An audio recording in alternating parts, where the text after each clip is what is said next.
Hello everybody, and good day to you all. Today I am talking about the Star Wars Episode 9, The Rise of Skywalker. This episode is directed by J.J. Abrams. The actors starring in are Daisy Ridley, Adam Driver, Carrie Fisher, Mark Hamill, John Boyega, Oscar Isaac, Billy D. Williams, Ian McDermott, Anthony Daniels, Naomi Aki, Domhnall Gleeson, Richard Grant, Kerry Russell, and Jonas Saltimo, and many others to the cast. In this movie here, you pretty much have... Before I go into anything, I want to do right now is going to be some spoilers.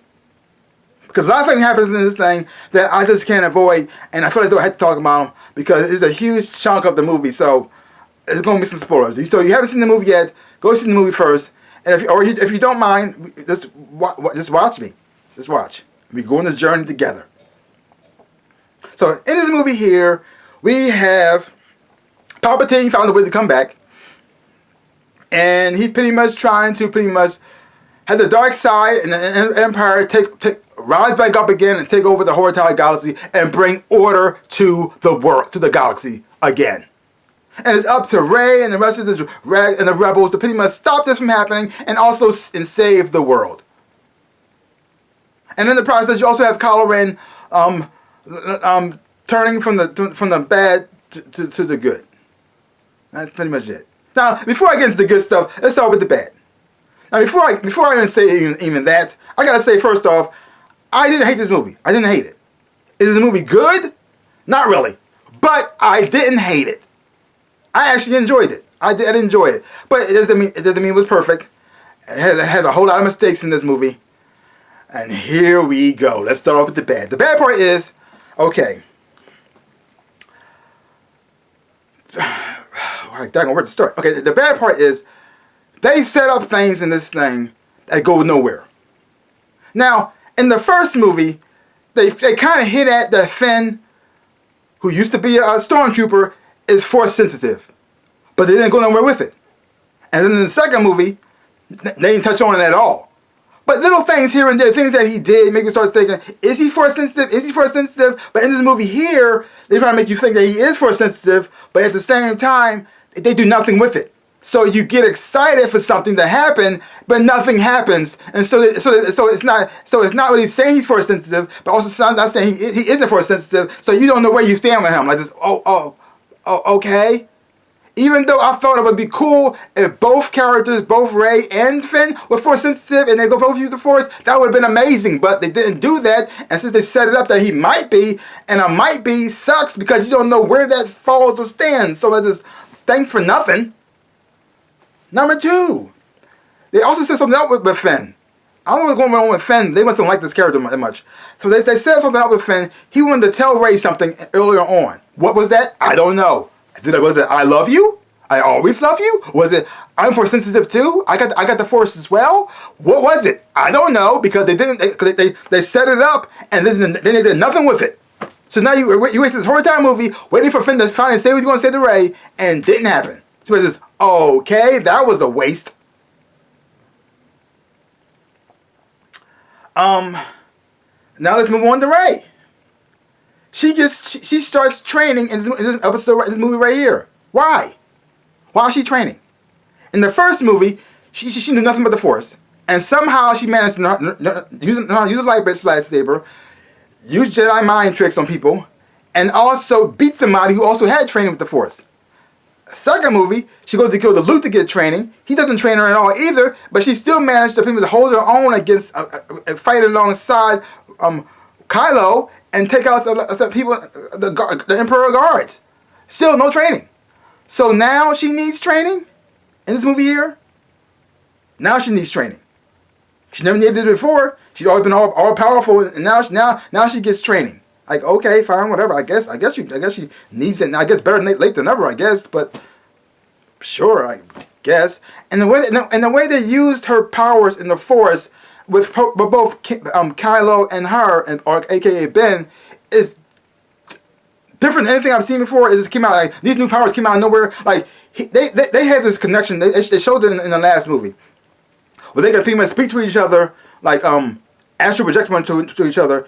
But somehow they can take stuff from each other from the actual plane. Like, how did they? When did that? How? Like, okay. I mean, it was cool to look at visually, but at the same time, it just came out of nowhere. I just, oh, okay. And because the thing is, though, the way in every relationship, it seemed weird to me. It doesn't feel like lovers. It look like they're trying to make them like romantic. At the same time, they kind of had this brother and sister type of vibe too. So it's like, what are they? And so at the moment here when Rey kisses Kylo, and it felt weird to me because the way they set them up, because they're so close and their powers are so similar, and they kind of balance each other out with their powers. Their connection seems more like they should have been twins. It felt like somewhere along the script or earlier drafts, maybe something that George Lucas wrote, they actually were twins. But they said, screw you, George Lucas, we're not going to do that. And so they kind of kept the same connection there, but instead of having them be brother and sister, they try to make them romantic. And so it kind of had this weird, like, I'm in love with my sister vibe going on. And it's kind of odd, and it's kind of weird to look at. I don't know what this is. And so when she does kiss him, it doesn't feel romantic. It feels like she's making out with her brother. And I don't know, but I like this. Yeah. Also, there's a scene with Rey, and she telling, after she stabs him and kills him and then brings him back. She pretty much says, I was gonna reach my hand out to you, but I wanted to reach my hand out to Ben. And I was just, okay, that's nice, but you never knew Ben. You never knew who Ben was as a person. So why would you reach out to somebody you never knew? All you knew was Kylo, and he was trying to kill you from the start, or try to turn you to the dark side. So who was this Ben person you reaching out to, or you wanted to join with and be with? You never knew that guy. So how can you say, like, okay, fine. I mean, say certain lines like that make no sense. I mean, it sounds nice and all, but when you think about it like this, what? That doesn't make no sense at all. And also in this movie, they pretty much tried to force correct what happened in the last movie. Like, you saw Leia get blown out of a ship. Somehow she survived in space without oxygen, and then fly back inside the ship. So I said, well, how she know how to use the force like that? But then you see her in this movie right here, training alongside Luke, fighting with lightsabers, and she has her own lightsaber too, which she never used at all, but now she has one in here. So that's justify how she had to do what she did in that movie to fix that problem. So it's like this movie trying to fix problems in another movie by also telling a story in this movie too by causing more problems. Like, they're like, okay. And then they try to do these fake outs, which I didn't like. Like, the first fake out they had was with Chewie dying. And because you got Rey and Kylo fighting over this ship, trying to pull it back down. Kylo trying to pull it his way, trying to pull her way, and then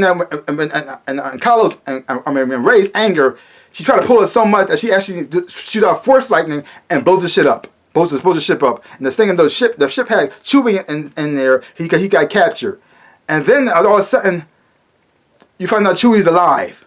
He's in another ship, which you never saw him get on, but you only saw him get on that one. That one blew up, but he wasn't on that one. So it said, it went with this, oh my God, you killed Chewie? Then like this, okay, he's alive, yay, I guess, but we just saw you, fine. Then they do the same thing again, but this time with the whole planet. Introduce Kerry Russell's character, Zori, who knows, who has a close relationship to Poe. It must have been lovers or boyfriend at one time, and he worked with her as a smuggler at one time, and so you see they leave her on their planet, and then a Star Destroyer comes and blows the planet up. But somehow at the end of the movie, she was alive and well, even though you saw the whole entire planet blow up. How she get off the planet, I don't know. But yay, like, it made no sense. But at the same time, it was cool at the same time, too. It was just, okay, fine. And then, even though I knew that Kylo was going to turn good, because it kind of hitting at that since the first movie, that he was struggling with the light side of himself. But the way they went about it was so stupid. It made no sense. Like this, he's fighting Rey, and then all of a sudden, Leia used the last remaining bit of her power, that what kills her, calls his name. That's it. That's all she does. She just says, Ben. And then he just stops fighting, drops his lightsaber, and Rey stabs him. And then she heals him. But if she didn't want to stab him from the start or hurt him, why would she stab him from the start? But, like, again, doesn't make no sense. But whatever. So I'm thinking to myself, so that's all it took. All this time, he killed Han Solo. He killed his dad. You could have stopped him then. All you had to do is say Ben, and he turns good? That's all you had to do? That's all you had to do? What? But, okay. I mean, I know I'm complaining a lot, saying all the bad stuff that I didn't like, and it didn't make no sense. But I did enjoy the movie, though. I mean, so let's move on to the good stuff, because I could go all day with the bad. But the good stuff part is, the characters, even though they had some cheesy lines here and there, they may do some dumb stuff, I actually do like the characters. I like Rey. I like Finn. I like Poe. I even like Kylo. I mean, they use them right a lot of times. They give them the right thing to do, make perfect sense to them. But I still do like them. Even though the force powers between Rey and Kylo felt like they was added things out of nowhere, it was still a cool concept. It was still an interesting concept, and I actually did like that. The fight choreography, the fight scenes here were done quite well. Visually, the cinematography and the special effects has always been fantastic on this show. The music they choose, the background was great. It was actually cool to see Emperor Palpatine back on here, being all evil and sort of then seeing him come back, and like, yeah, it was kind of cool. He still died kind of lame, but still, I thought it was pretty cool nonetheless. I mean, this movie has good things to it, but it also covers it up with bad things as well. So overall, all I could give this movie is to see. It's just to see. I know. Like, I didn't hate it, and I didn't completely love it at the same time too. But fine. But but the thing is, though, I have a theory that I'm gonna talk about in another video. Right? I'm gonna talk about, but it's about Rey and this whole balance with the Force situation. Because the thing is, though, at the end of the movie, you find out in the movie that she actually is the granddaughter of Palpatine, who he slept with. I had no idea, but at the end of the movie, she uses the Skywalker as her last name. She changes her last name to Skywalker, which makes perfect sense. I get it, but overall, yeah, I get why she did that. But it made me think of a whole lot of things that I want to talk about in another video. Hopefully, you watch that one too. So that's pretty much it about that. I mean, I could talk about this movie for forever, but that's just way too long. So, so leave comments down below. Let me know what you thought about the Rise of Skywalker movie. Did it make you happy? Did it make you mad? Did you love it? Did you hate it? Or how you felt? Leave comments down below. That's pretty much all I gotta say about that. So give my channel a like, thumbs up, shaboop, and subscribe to my channel and share. I would appreciate it, like I always say, in my dreams in my life. I am the Ninja Rabbit. Peace out, peoples.